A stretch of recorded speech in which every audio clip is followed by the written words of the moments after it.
Assalamu alaikum warahmatullahi wabarakatuh. I am Shaib sir and I'm with the paper interaction SICAI phase first, SCC phase first, and I will be discussing chemistry.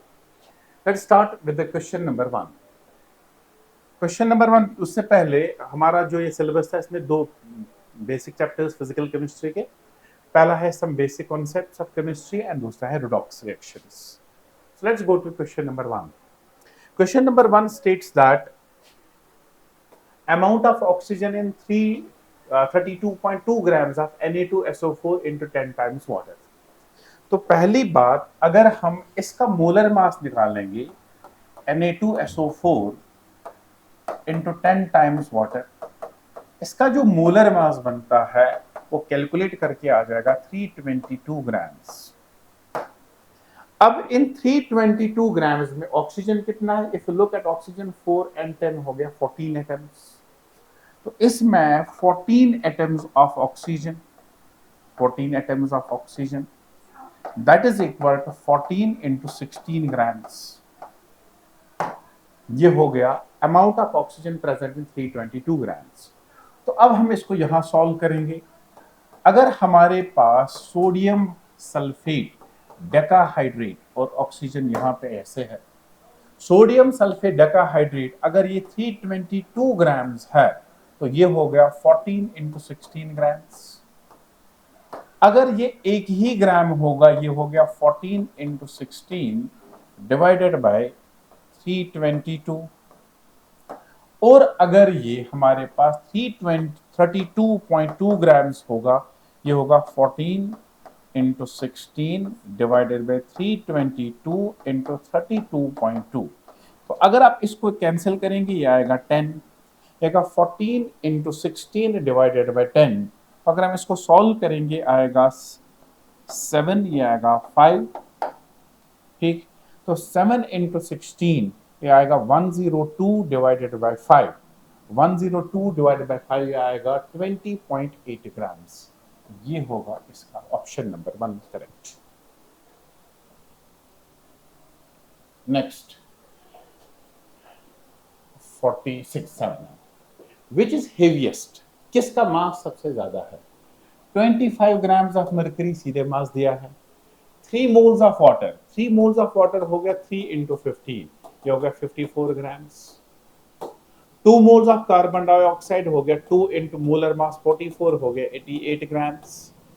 4 gram atoms of oxygen, gram atom का मतलब है moles of atoms, तो हो गया 4 into 16, ये हो गया 64। तो सबसे ज्यादा मास है 88 gram, that's 2 moles of carbon dioxide.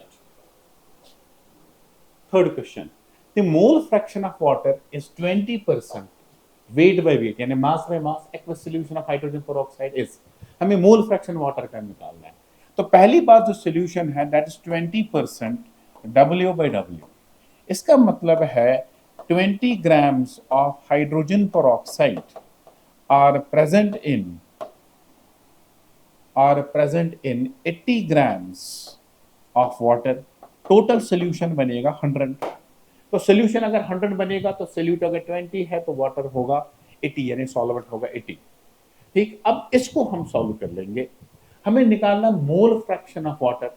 Water के मोल्स कैसे निकालेंगे? So mole fraction of water that will be equal to 80 divided by 18 divided by 80 divided by 18, this is moles of water, plus moles of hydrogen peroxide। moles of hydrogen peroxide आ जाएगा 20 divided by 34, ये बनेगा मोल fraction of water.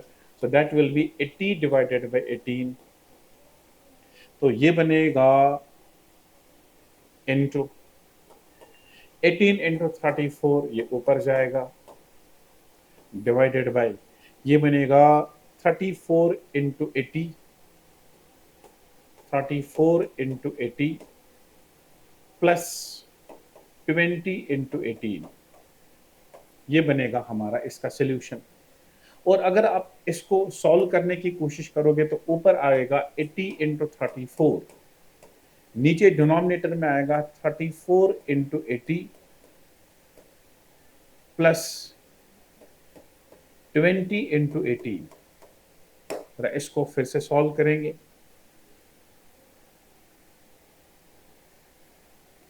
तो ये बनेगा 80 into 34 divided by 80 into 34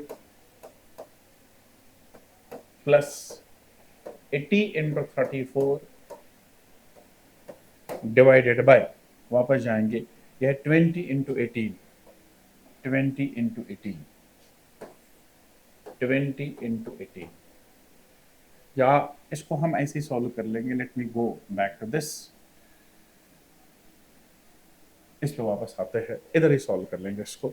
that will be equal to 80 into 34 divided by 34 into 80 into plus, ये बनेगा 20 into 18 हो गया 360। अब इसको अगर हम सॉल्व करेंगे ऐसे, 80 इंटू 34 डिवाइडेड बाय 80 इंटू 34, तो वो बनेगा, अगर हम 80 इंटू 34 को सॉल्व कर लेंगे, ये बनेगा 80 इंटू 34, ये बनेगा 2720 plus 360, probably it was 360, that is 3080, 20 into 18 हो गया 360, that is 3080। अब इसको हम सॉल्व करने की कोशिश करेंगे, 0 0 कैंसिल। अब इसको हम सॉल्व कैसे करेंगे, अगर हम इसको 2 इंटू 17, ये बनेगा 154, 154, फिर से 2 से ये बनेगा 77, ये बनेगा 4, 17 इंटू 4 हो गया 68 divided by 77। Let us check the solution. 68 divided by 77, ये वाला इसका ऑप्शन आ जाएगा। 68 डिवाइडेड बाय 77 तो इसका ऑप्शन होगा। चलिए अगले सवाल की तरफ आ जाएंगे। The normality of 0.3 molar Al2SO4 whole thrice is, normality होता है molarity into n factor। molarity is given, molarity is 0.3 multiplied by aluminium sulfate का n factor, ये salt है, salt का n factor होता है टोटल पॉजिटिव और total negative charge. Aluminium plus 3 into 2 हो गया 6, माइनस 23 हो गया 6, तो n factor 6 है, 0.3 into 6 हो गया 1.8, ये आएगा option number 1। Next, hemoglobin form the red cell for RBCs of most mammals contain approximately 0.33% of iron by weight. The molecular weight of hemoglobin as, it particularly is 67200. The number of iron atoms in each of the molecule of hemoglobin is, तो हमें number of iron atoms निकालना है। तो कौन सी equation ऐसी है जिसमें number of atoms और परसेंटेज मैच होता है? तो बेसिकली परसेंटेज ऑफ एटम, कोई भी किसी एलिमेंट की percentage of an element is equal to number of atoms of that element multiplied by atomic mass of that element divided by molar mass of the compound into 100। ये basic equation है जिसमें हम number of atoms और percentage को relate करेंगे। किसी भी element की परसेंटेज किसी कंपाउंड में किसके बराबर होगा? x is the number of atoms, a is the atomic mass divided by molecular mass of the compound into 100। अब परसेंटेज आया है 0.33, तो वो मैं लूंगा 33 divided by 100 is equal to x, ये निकालना है। एटॉमिक मास आयरन का 56 डिवाइड बाय मॉलिक्यूलर मास आया 67200 multiplied by 100, which implies x का वैल्यू जो आया है वो आएगा 33 divided by 100 into 67200 divided by 56 into 100। और जब हम इसको सॉल्व करेंगे 0 0 कैंसिल हो जाएगा। तो ये अगर आप कैलकुलेशन कर लेंगे, इसमें थोड़ी सी कैलकुलेशन ज़्यादा कर लेंगे, 33 multiplied by 672 divided by 56 divided by 100, तो आता है 3.98 के आसपास, एंड 3.98 अप्रोक्सीमेटली 4, तो इसका आंसर आ जाएगा 4। चलो नेक्स्ट क्वेश्चन पे जाएंगे। A gaseous alkane was exploded with oxygen. The volume of oxygen for complete combustion to carbon dioxide was formed in the ratio of 7:4. The molecular formula of alkane is. हमें alkene की formula निकालनी है और हमें volume दिया गया है oxygen और कार्बन डाइऑक्साइड का रेशो। अब इस क्वेश्चन को करने के बहुत सारे तरीके हैं, लेकिन मैं आपको एक आसान तरीका दिखाऊंगा। लेट अस से कि हाइड्रोकार्बन की फॉर्मूला CxHy, ये ऑक्सीजन के साथ कंबाइन हो रहा है, ये बना रहा है कार्बन डाइऑक्साइड और वाटर। This is there. अब वॉल्यूम ऑफ ऑक्सीजन जो है और कार्बन डाइऑक्साइड है वो रेशो है 7:4, यानी 7V है, ये 4V है। On the basis of law of combining volumes, जिस रेशो में वॉल्यूम्स होते हैं उसी रेशो में मोल्स भी होते हैं, तो इसका मतलब है ratio of the moles will be 4:7। अब इसी चीज से मैं बैलेंस करने की कोशिश कर लेता हूं। अब अगर कार्बन 4 आया तो x का वैल्यू तो सीधे 4 आ जाएगा। तो दूसरी बात, ऑक्सीजन है 14 में से 8 तो इधर गए, कितने बचे 6, इसका मतलब 3 टाइम्स वाटर। तो हाइड्रोजन कितने आ जाएगा, 6 टाइम्स आ जाएगा। 14 ये हो गया 4 इंटू 2 हो गया 8 और पेंडिंग है 6। सॉरी, यहां पर मैंने गलती कर ली, अनडू कर लेंगे। मैं फिर से रिएक्शन लिख लेता हूं, फिर से, हाँ वापस इसको यहां कर लेंगे।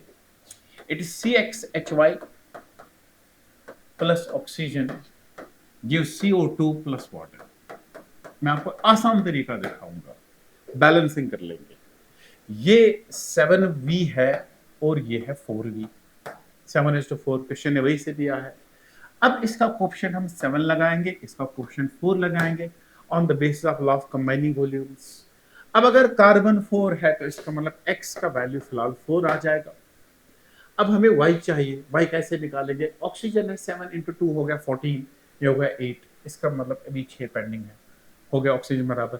हाइड्रोजन आ गया 12, इसका मतलब है y का value 12। But remember that it does not necessarily mean कि इसकी फार्मूला आएगी C4H12। इसका मतलब है कार्बन और हाइड्रोजन एटम्स के बीच में जो रेशो होगा वो होगा 4:12।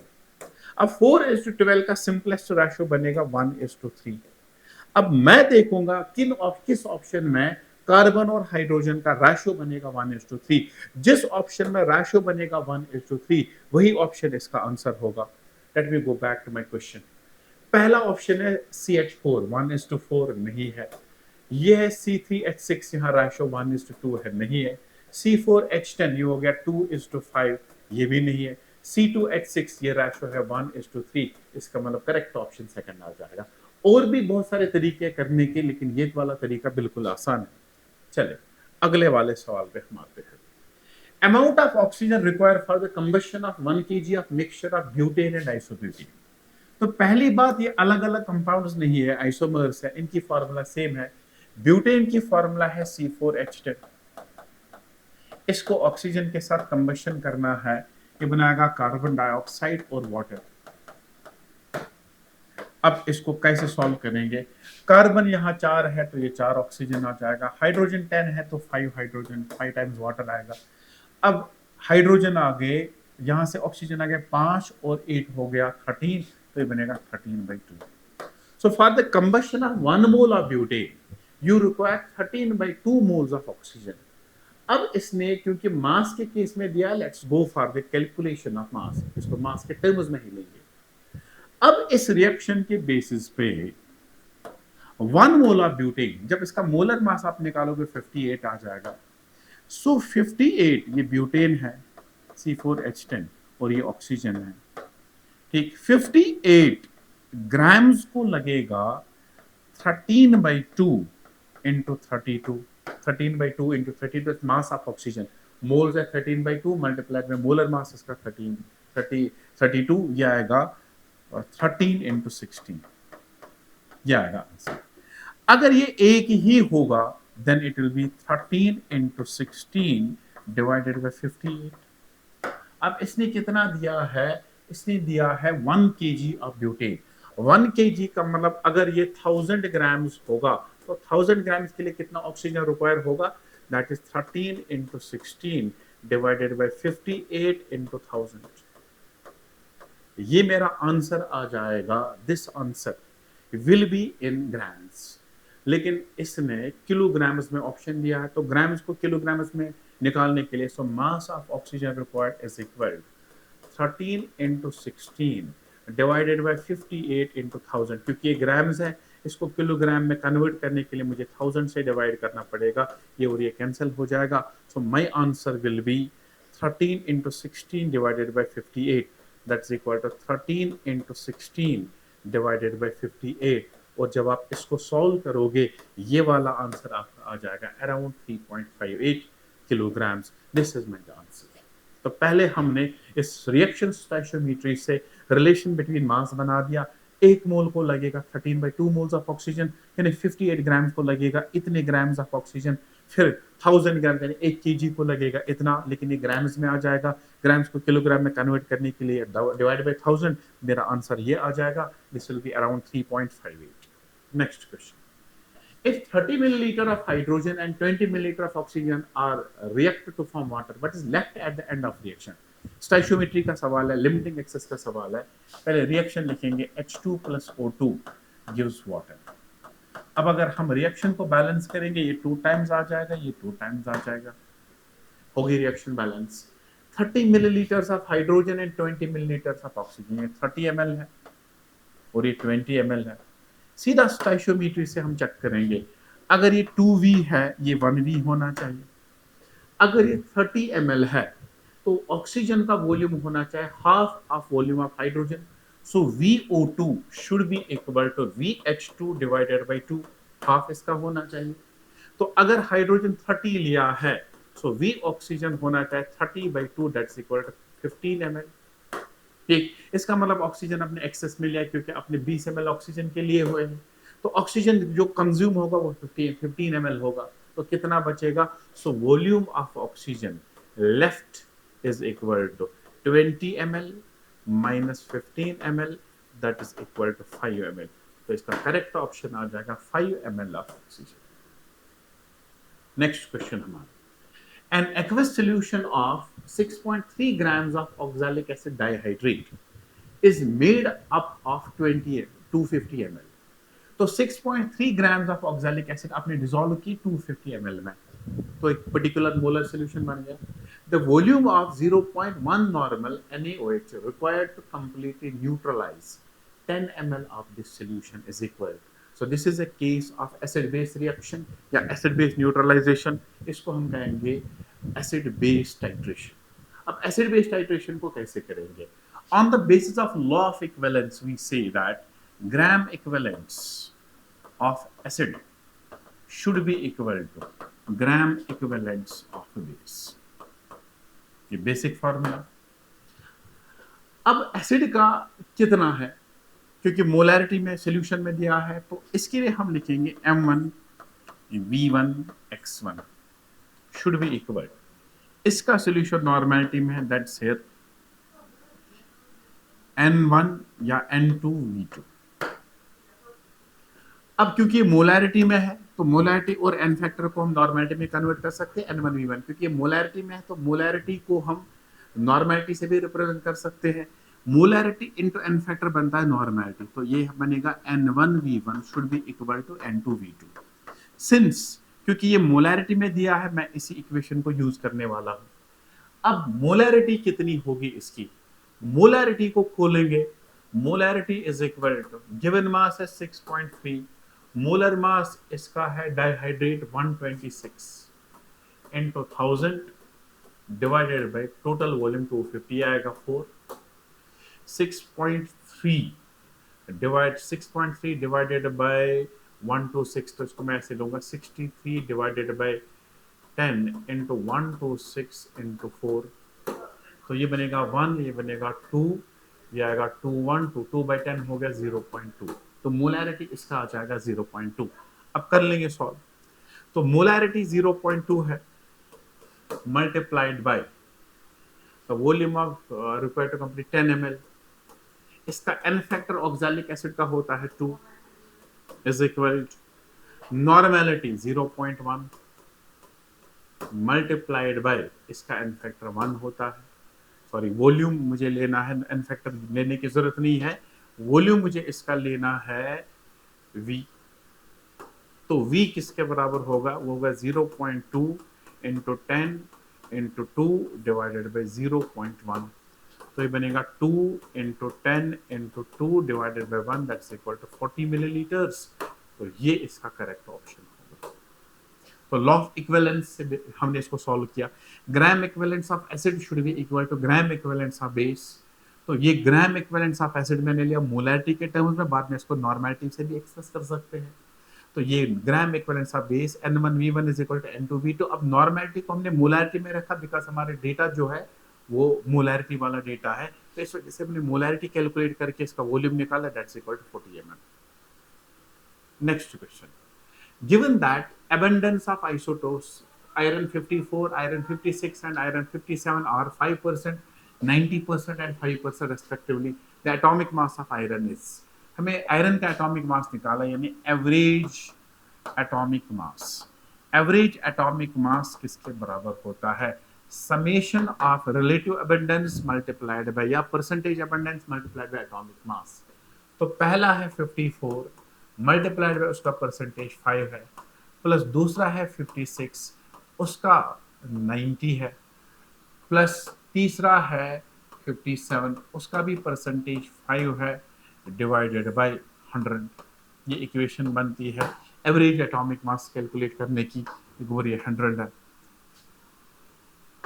अनडू, तो फिर से वही मसला आ गया।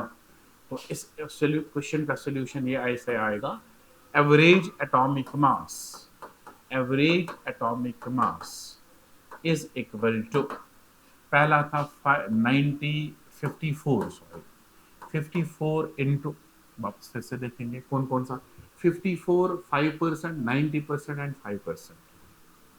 तो यह आएगा 54 into 5 plus 56 into 90 plus 57 into 5 divided by 100। तो बेसिक इक्वेशन जो है एवरेज एटॉमिक मास कैलकुलेट करने की, that summation of percentage abundance multiplied by atomic masses of the different isotopes, ये इसका इक्वेशन है।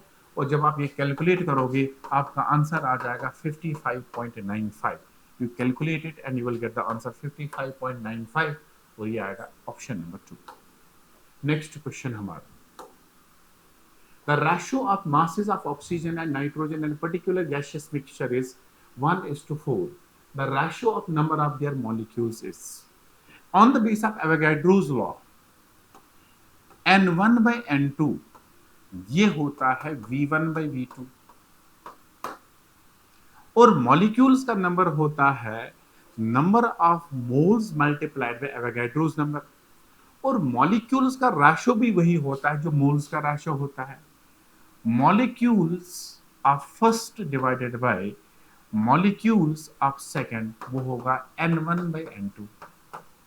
अब नंबर ऑफ मोल्स निकालना है, गिवन मेरे पास मास है, ऑक्सीजन मासेस है 1 और 4, तो ऑक्सीजन का मास WO2 डिवाइडेड बाय WN2, इसका रेशो है 1:4। तो मुझे मॉलिक्यूल्स का रेशियो निकालना है। मॉलिक्यूल्स का रेशियो निकालने के लिए मुझे सिंपल मोल्स का रेशियो चाहिए। So number of moles of oxygen is to number of moles of nitrogen, ये हो गया।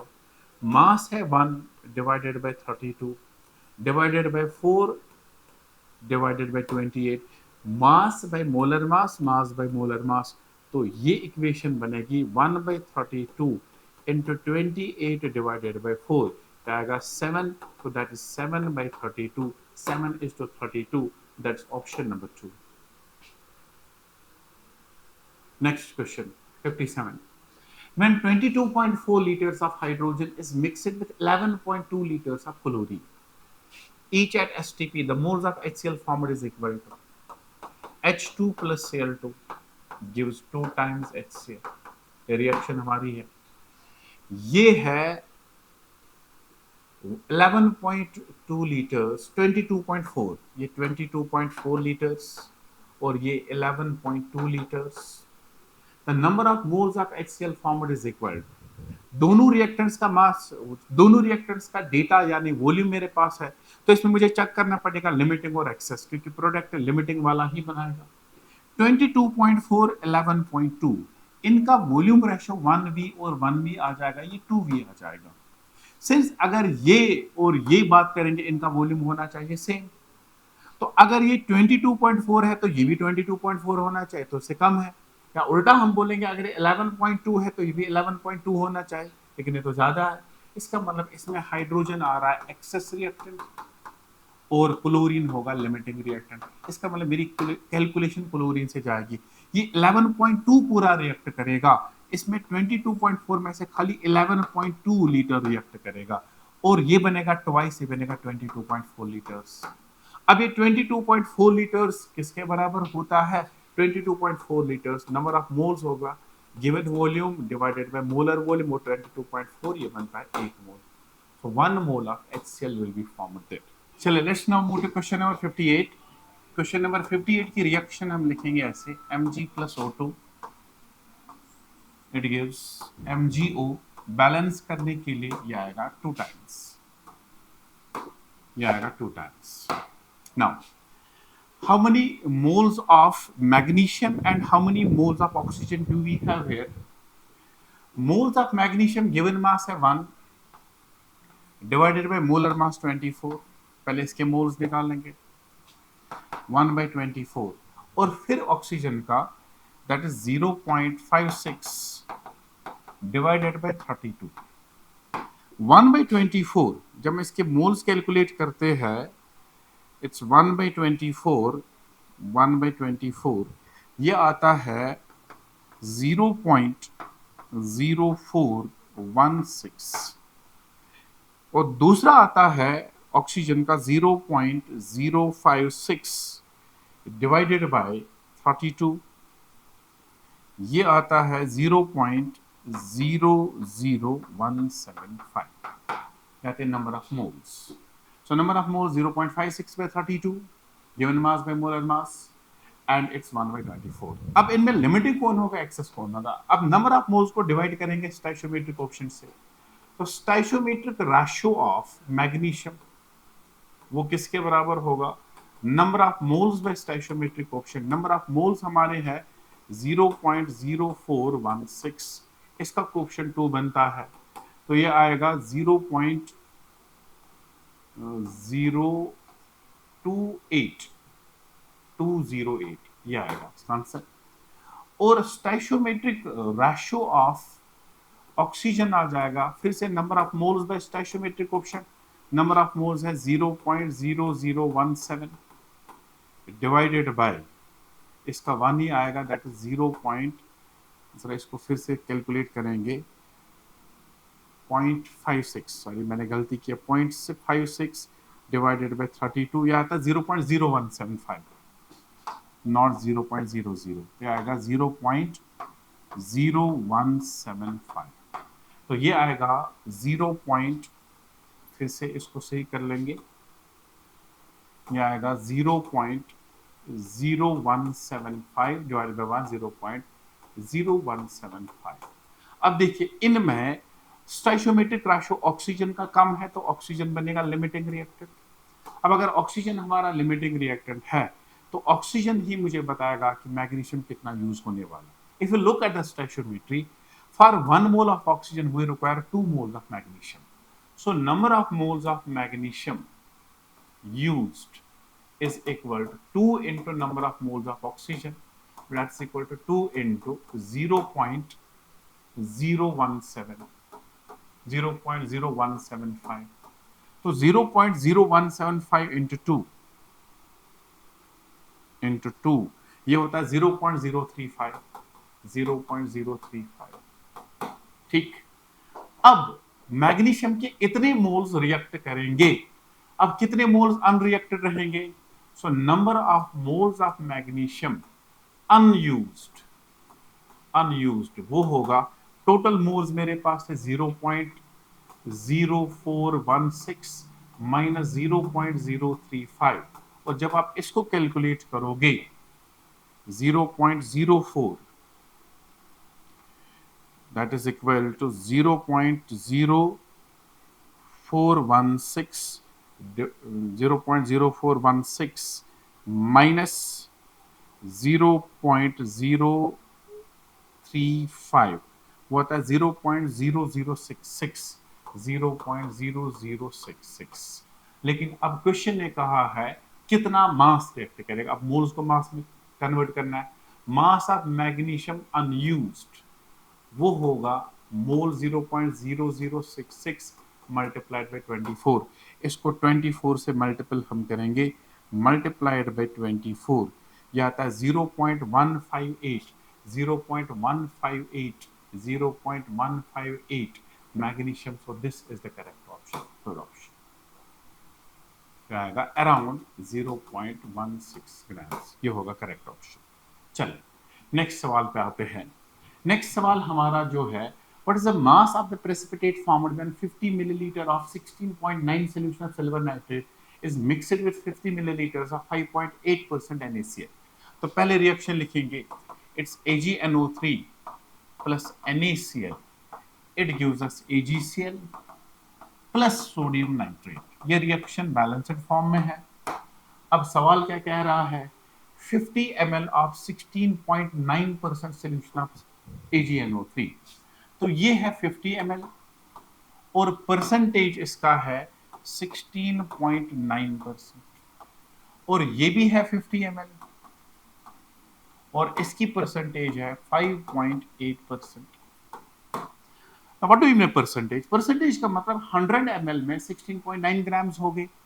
100 ml में अगर 16.9 ग्राम्स हो गए तो 50 ml में इसका आधा होगा, 16.9 डिवाइडेड बाई 2 ये होगा। What is the mass of precipitate formed when 50 ml of 16.9 solution of silver nitrate is mixed with 50 ml?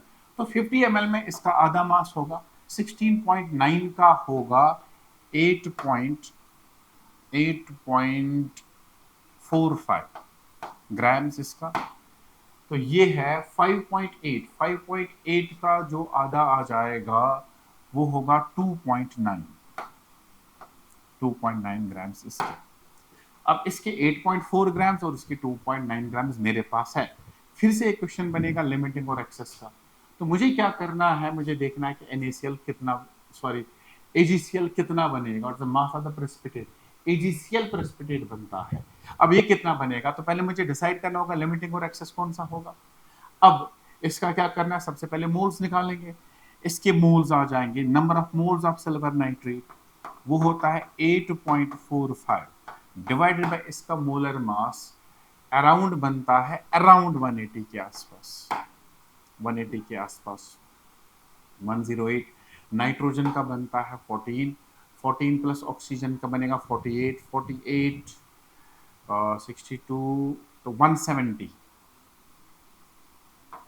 So if you calculate it, it's 14 plus 48 plus around 108 ये होगा 52 62 170। So it's not 180, it's 170। अब इसके मोल जो होंगे वो होगा 2.9 divided by इसका molar mass बनता है 58.5। ठीक, अब इनके मोल्स अगर हम कैलकुलेट करेंगे तो पहले के मोल्स आ जाएंगे 8.45 डिवाइडेड बाय 170, ये आता है 0.049 अराउंड 0.05। अब इसका मोल अगर हम देखेंगे 2.9 डिवाइडेड बाय 58.5 ये बनता है फिर से यही अराउंड 0.05। सो दोनों के मोल सेम है। अब स्टाइशियोमेट्री रेशियो जब हम निकालेंगे, स्टाइशियोमेट्री रेशियो दोनों का कोएफिशिएंट 1 है तो स्टाइशियोमेट्रिक रेशियो भी सेम है क्योंकि दोनों का कोएफिशिएंट सेम है। इसका मतलब है ये दोनों के दोनों लिमिटिंग रिएक्टेंट्स हैं, इनमें कोई एक्सेस नहीं है। इसका मतलब आप प्रोडक्ट इससे भी निकाल सकते हैं, इससे भी निकाल सकते हैं, एक ही बात है।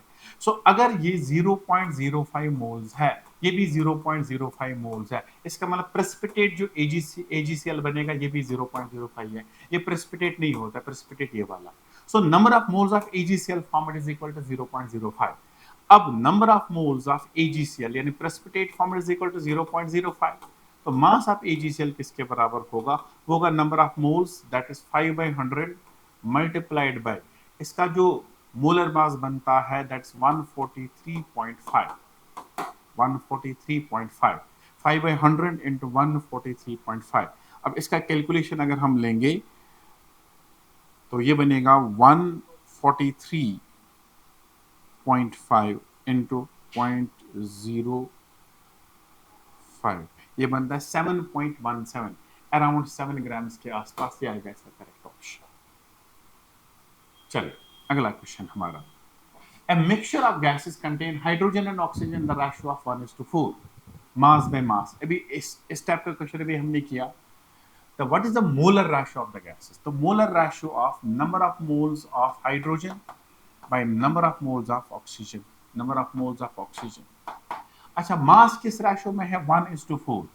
सो मास है 1, इसका मोलर मास है 2 डिवाइडेड बाय इसका मास 4, ये 32 आएगा। क्या आएगा? 1/2 इंटू 32/4, तो ये बनेगा 4148, 8/2 हो गया 4/1, यानी 4:1, ये आएगा करेक्ट ऑप्शन।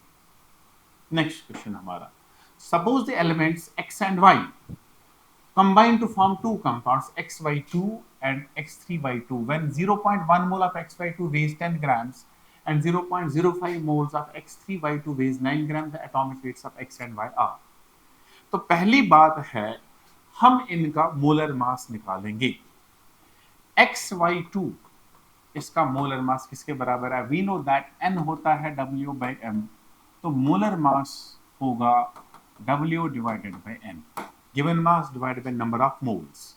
सो xy2 इसका मोलर मास जो होगा वो होगा given mass 0.1 moles 10 grams, so it is 10 divided by 0.1, that's equal to 100। x3y2 इसका molar mass 0.05 moles 9 grams, so 9 divided by 0.05, ये हो गया 9/5 divided by 100, ये आएगा इधर 900/5 वो आएगा 180, 900/5 वो आएगा 180। अब मोलर मास दोनों का निकाला, अब हम क्या करेंगे? अब इसके लिए इक्वेशन और इसके लिए इक्वेशन निकाल लेंगे। लेट अस से एटॉमिक मास ऑफ x और atomic mass of y। Atomic mass of x रखेंगे a और एटॉमिक मास ऑफ y रखेंगे b। तो पहले की इक्वेशन मोलर मास की बनेगी, molar mass of the first one will be equal to a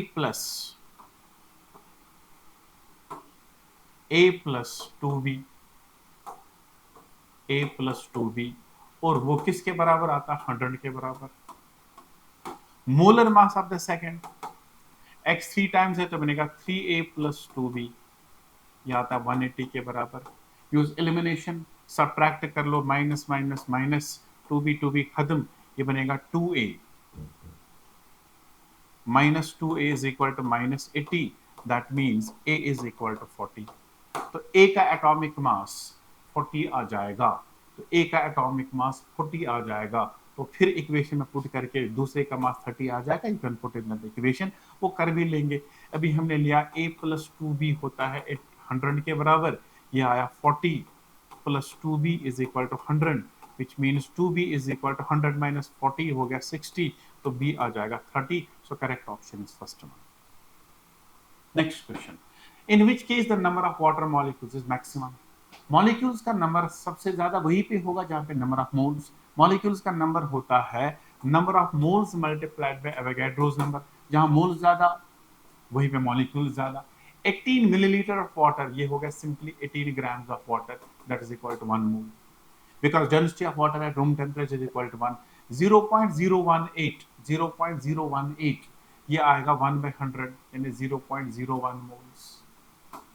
0.00224, तो इसको 22.4 से अगर हम डिवाइड करेंगे, ये बनेगा 224 divided by 1 2 3 4 5 divide by 10 to power 5, बनेगा 10 to power 5 मोल्स, ये 10 to power -3 मोल्स। तो सबसे ज्यादा मोल्स पहले केस में है, इसमें होगा वाटर मॉलिक्यूल्स का number maximum. Next question, the number of moles of hydrogen and hydrogen molecule required to produce 20 moles of ammonia for Haber's processes. Haber's process होता है nitrogen plus hydrogen gives ammonia. अब क्या पूछ रहा है, hydrogen के moles पूछ रहा है अमोनिया बनाने के लिए। अगर हम इस इक्वेशन को देखेंगे, ये अमोनिया है, ये हाइड्रोजन है, ये 2 मोल, ये 3 मोल फ्रॉम द स्टोइचियोमेट्री। क्वेश्चन कह रहा है अगर इसके 20 मोल्स, अगर ये 1 मोल बनाना है ये आएगा 3/2, अगर ये 20 बनाना होगा ये आएगा 3/2 इंटू 20, ये आएगा 3/2 इंटू 20, तो ये आएगा 1, ये आएगा 10, 3 इंटू 10 हो गया 30, तो answer is equal to 30। Next question, which of the following has maximum number of atoms. Maximum number of atoms फिर से वही होगा जहां पे मोल्स का नंबर मैक्सिमम होगा। 1 gram of magnesium, 1 gram of magnesium का मोल्स आ जाएगा 1/24 होगा पहला ऑप्शन। दूसरा आएगा 1 by oxygen, atomic mass of oxygen is equal to 16, तो ये आएगा 1 डिवाइडेड बाय मोलर मास 32, क्योंकि ये मोलर मास है तो इसको मल्टीपल करना होगा 2 से, बिकॉज वी हैव टू से नंबर ऑफ एटम्स, तो ये बनेगा 2/32, ये बनेगा 1/16, क्योंकि एटम्स निकाला था इसकी एटॉमिसिटी से हमने मल्टीपल किया। सो ये मॉलिक्यूलर फॉर्म में है, इस वजह से एटॉमिसिटी से मल्टीपल किया। सो दूसरे का ऑप्शन आ जाएगा 1/16। थर्ड, तीसरा वाला 1 बाई लिथियम, लिथियम का मास 1/7 सीधा है। फोर्थ ऑप्शन है 1 gram of silver, 1 gram of silver आएगा सीधे 1 डिवाइडेड बाई 108, एटॉमिसिटी 1 है, ठीक है। अब देखिए सबसे ज्यादा मोल जो आ जाएगा वो थर्ड में आ जाएगा, न्यूमरेटर सबका सेम है, डिनोमिनेटर यहाँ पे सबसे ज्यादा और यहाँ पे सबसे कम है, इसका मतलब इसका ऑप्शन आ जाएगा थर्ड, 1 ग्राम ऑफ लिथियम। अगला सवाल, what mass of 95% pure calcium carbonate will be required to neutralize 50 milliliter of 0.5 molar HCl according to the following equation। देखिए मुझे इक्वेशन के साथ कुछ भी नहीं करना, हम इसमें लॉ ऑफ इक्विवेलेंस यूज करेंगे। तो मैं कहूंगा gram equivalence of calcium carbonate should be equal to gram equivalence of HCl, ये बेसिक बात है। अब कैल्शियम कार्बोनेट में हमें दिया क्या गया है, हमें मास निकालना है, तो ग्राम इक्विवेलेंस को मास के फॉर्म में हमें रखना पड़ेगा और परसेंटेज प्यूरिटी साथ में, या मोलैरिटी वाला फैक्टर आ जाएगा। अब ये आएगा given mass divided by molar mass, calcium carbonate का 100 होता है, मल्टीप्लाइड बाय एन फैक्टर इसका 2 होता है। ग्राम इक्विवेलेंस होता है, ग्राम इक्विवेलेंस यहाँ पे मैं लिखूंगा, ग्राम इक्विवेलेंस होता है number of moles multiplied by n factor. अब क्योंकि यहाँ हमारा जो HCl है सोल्यूशन फॉर्म में है, तो इसके लिए मोलैरिटी यूज हो रहा, सो मोलैरिटी इसको हम ऐसे लिखेंगे, लेट मी एक और स्टेप में इसमें एक्स्ट्रा लिखूंगा, ये होगा नंबर ऑफ मोल्स को given mass divided by molar mass multiplied by n factor इसका इज इक्वल टू, इसका आएगा मोलैरिटी इनटू वॉल्यूम, अगर मिलीलीटर में है तब 1000 से डिवाइड करना पड़ेगा, मल्टीप्लाइड बाय इसका एन फैक्टर, ये बनेगी इक्वेशन इसकी। इसके ग्राम इक्विवेलेंस, इसके ग्राम इक्विवेलेंस रिएक्शन में सेम होने चाहिए।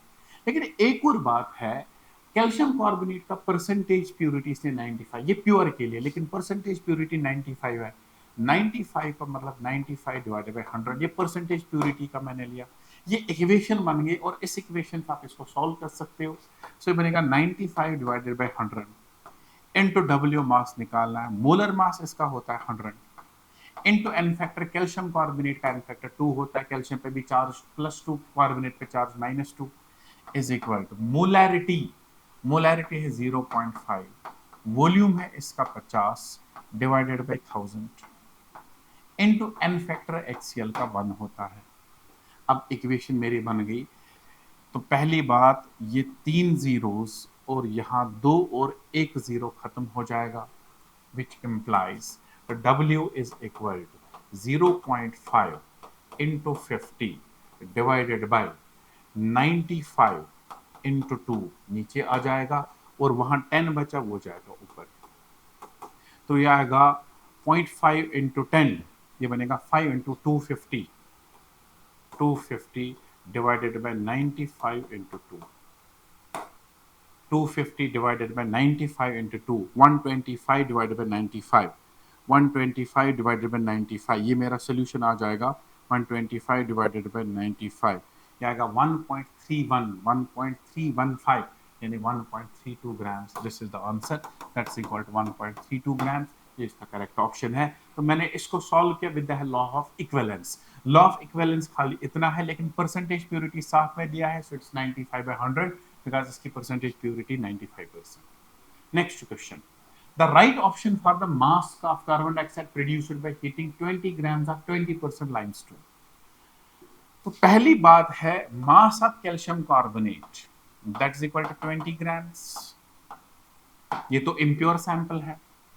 अब इसमें कैल्शियम कार्बोनेट कितना होगा?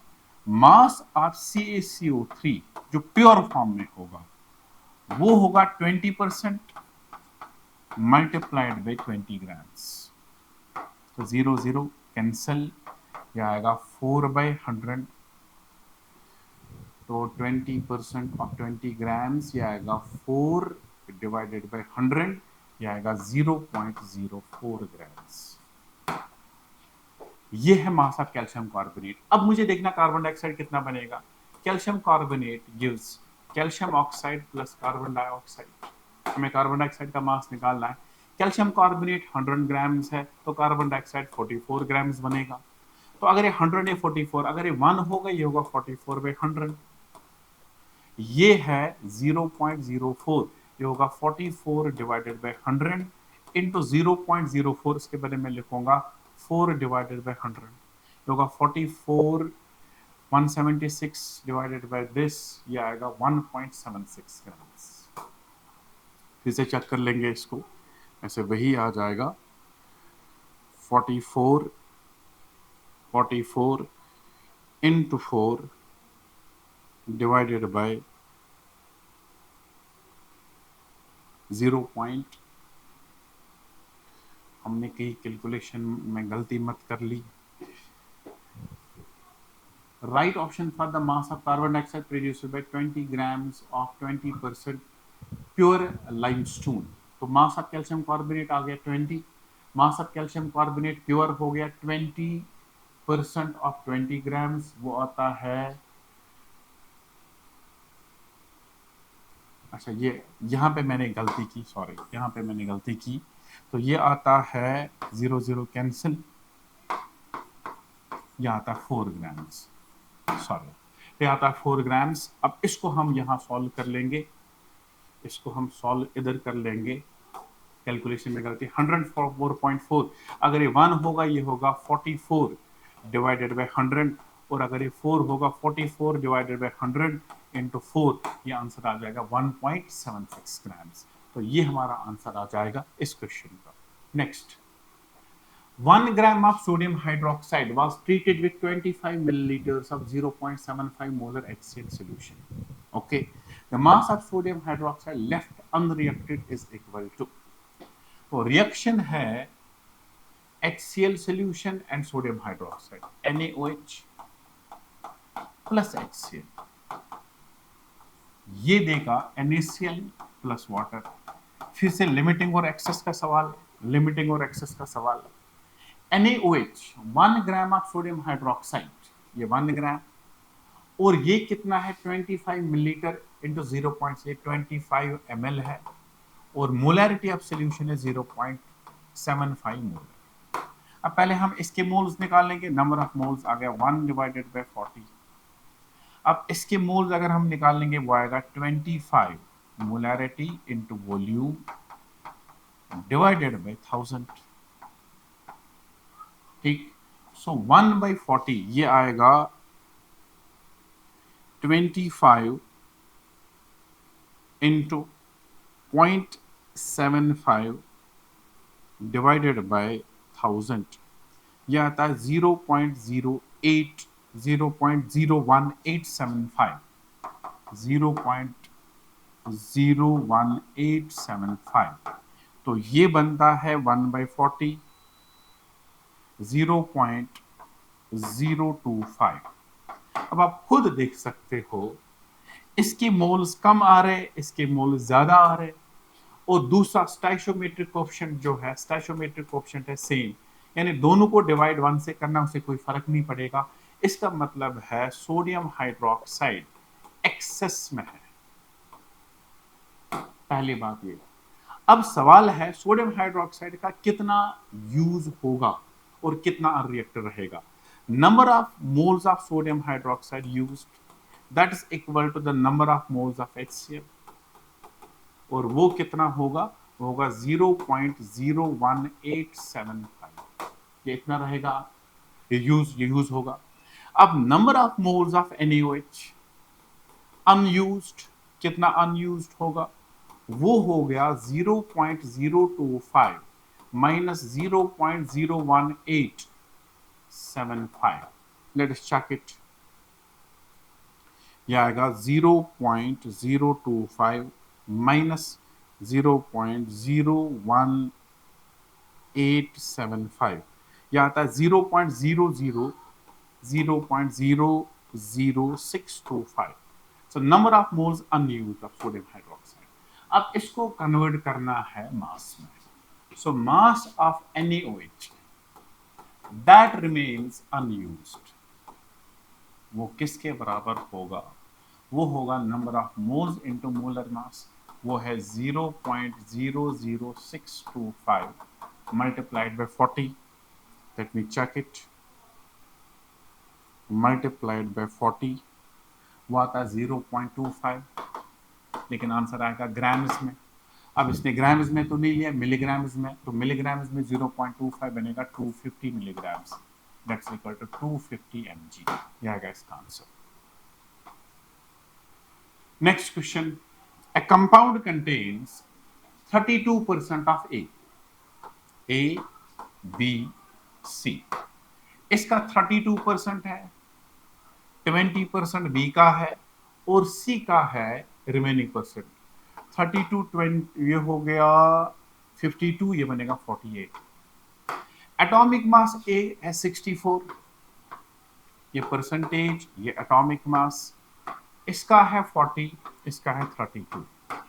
अब अगर हम नंबर ऑफ मोल्स निकालेंगे तो नंबर ऑफ मोल्स किसके बराबर आ जाएगा, नंबर ऑफ मोल्स इसे निकालेंगे। 32/64 हो गया 0.5, 20 ये भी 0.5, 48/32 ये हो गया 3/2, 1.5।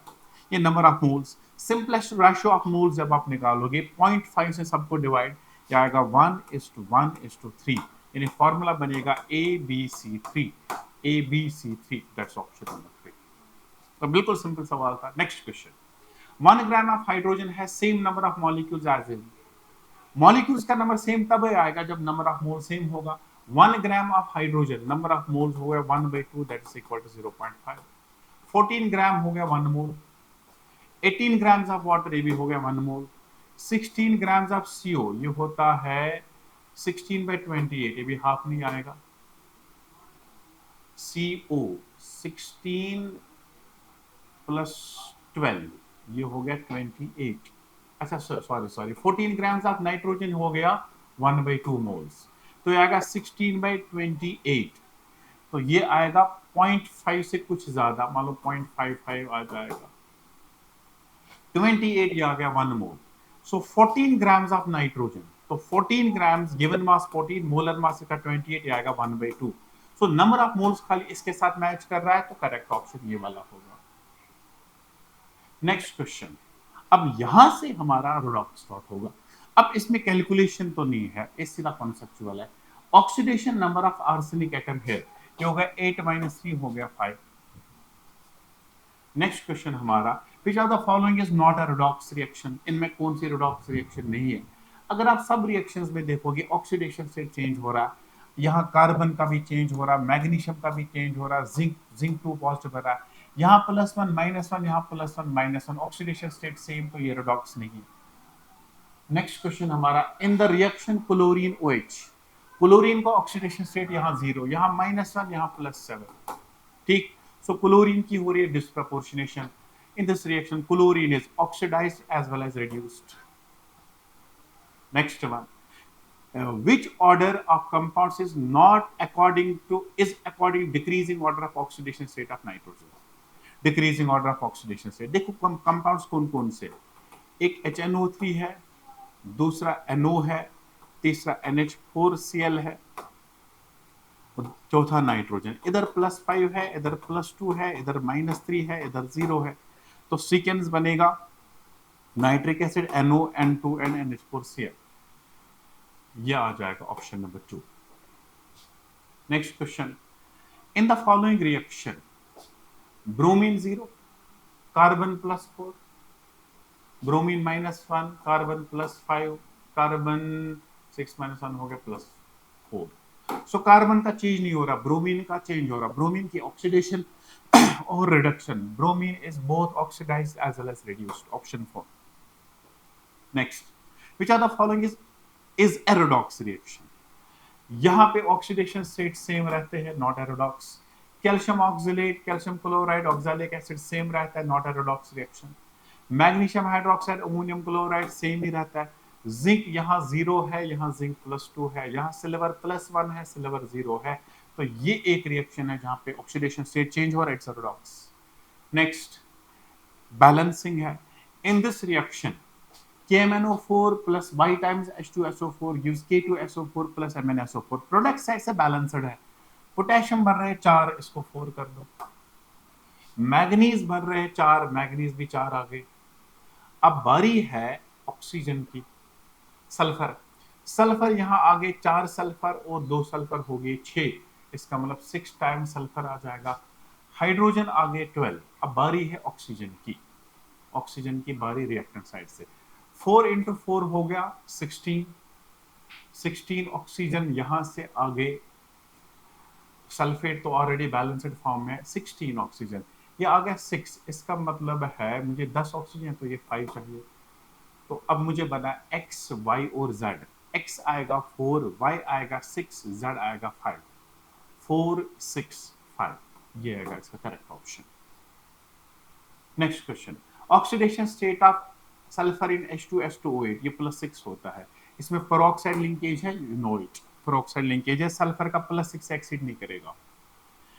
What is the change in oxidation state of carbon in the following reaction. यहां कार्बन है -4 में, इधर +4 में है, सो -4 से +4 ये आ गया second. Next one, oxidation state of nitrogen is incorrectly given for. Ammonia में ऑक्सीडेशन स्टेट नाइट्रोजन का होता है -3, यहाँ 0 है, तो फिलहाल ये ऑप्शन मैच कर रहा है। NH2OH ये -1 होता है, बिल्कुल सही है। N2H5 -2 होता है, बिल्कुल सही है। यहाँ पे भी -3 है, बिल्कुल सही है। तो पहला वाला गलत है, ये मैच कर जाएगा। Question number 18, balanced chemical reaction IO3 plus I negative plus H positive gives I2 plus water। तो बैलेंस कैसे करेंगे?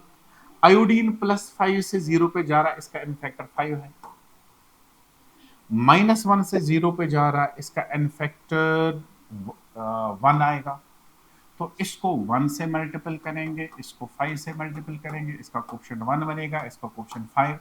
5 आयोडीन 1 आयोडीन हो गया 6 आयोडीन, हो गया 3 टाइम्स। अब बारी है आयोडीन, तो हो गया बैलेंस। ऑक्सीजन, यहाँ ऑक्सीजन 3 है, 3 times water, 6 times H positive. अब हमें क्या क्या बताना है? A ये आएगा 5, B ये आ गया 6, 5 6 3 3 5 6 3 3। उसको 2 ही ऑप्शन इधर आ गए हैं, तो फिलहाल पहला ऑप्शन सही।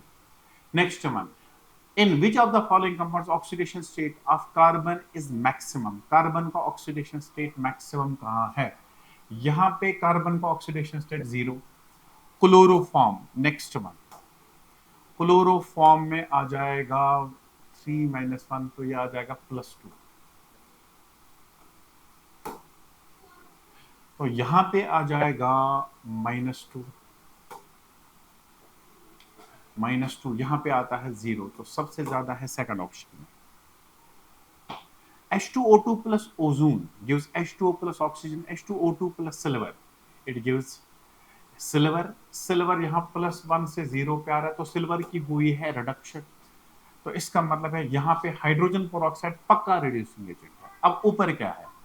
यहाँ ऑक्सीजन -1 है, यहाँ -2 है, यहाँ 0 है। अब सवाल पैदा होता है, ये ऑक्सीडेशन भी हो रहा है, रिडक्शन भी हो रही है।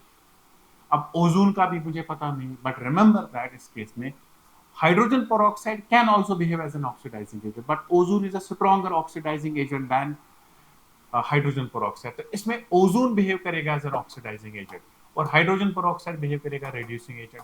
तो इधर भी रिड्यूसिंग एजेंट, इधर भी रिड्यूसिंग एजेंट, तो reducing agent in first as well as second. Next, which of the following reactions are disproportionation reactions? तो पहली +1 +2 +1 0 डिस्प्रपोर्शनेशन है। +7 +6 सॉरी, यह है +7, यह है +4। ऑक्सीडेशन भी, रिडक्शन भी, ये भी डिस्प्रपोर्शनेशन है। +7 यहाँ डिस्प्रपोर्शनेशन हो ही नहीं सकता, मैग्नीज का ऑक्सीडेशन स्टेट हाईएस्ट है, इसको डिस्प्रपोर्शनेशन पॉसिबल नहीं है। ये है +7, इसको भी डिस्प्रपोर्शनेशन पॉसिबल है ही नहीं। As a result of that disproportionation, खाली reactions are A and B only. A and B only. Next, hot concentrated sulfuric acid is a moderately strong oxidizing agent. The following reaction does not show oxidizing behavior.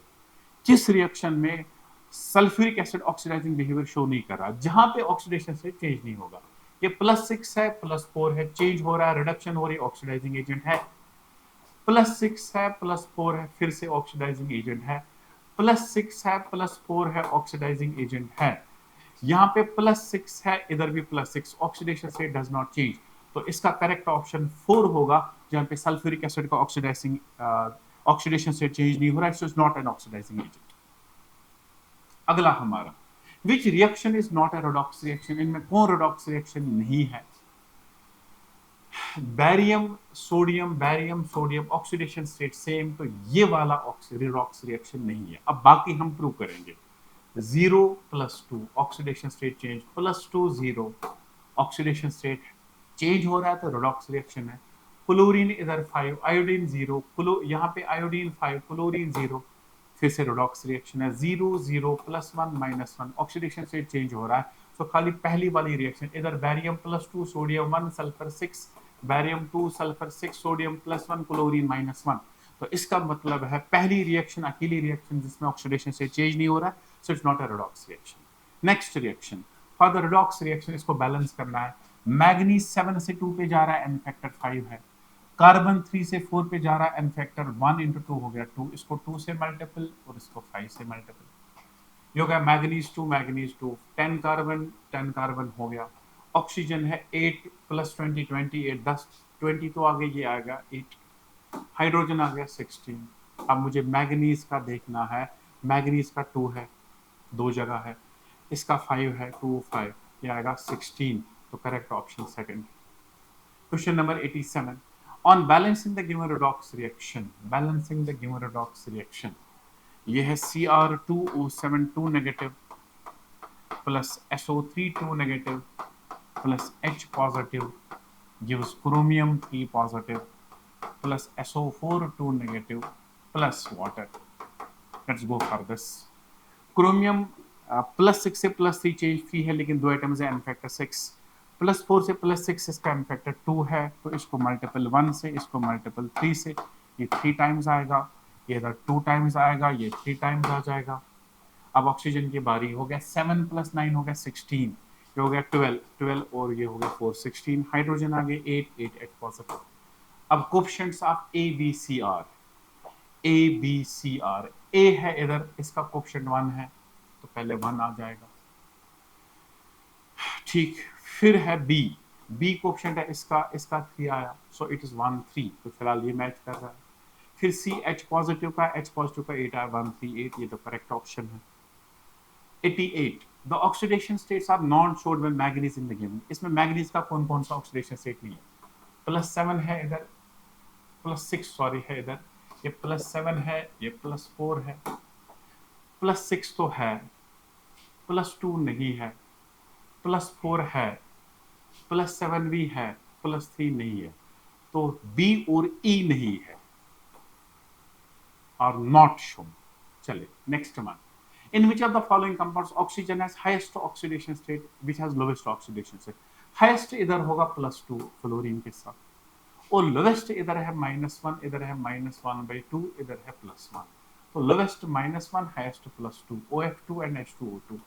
Second, 90. Which are the following is the metal displacement. Metal displacement में एक metal दूसरे को displace करेगा, ये decomposition है।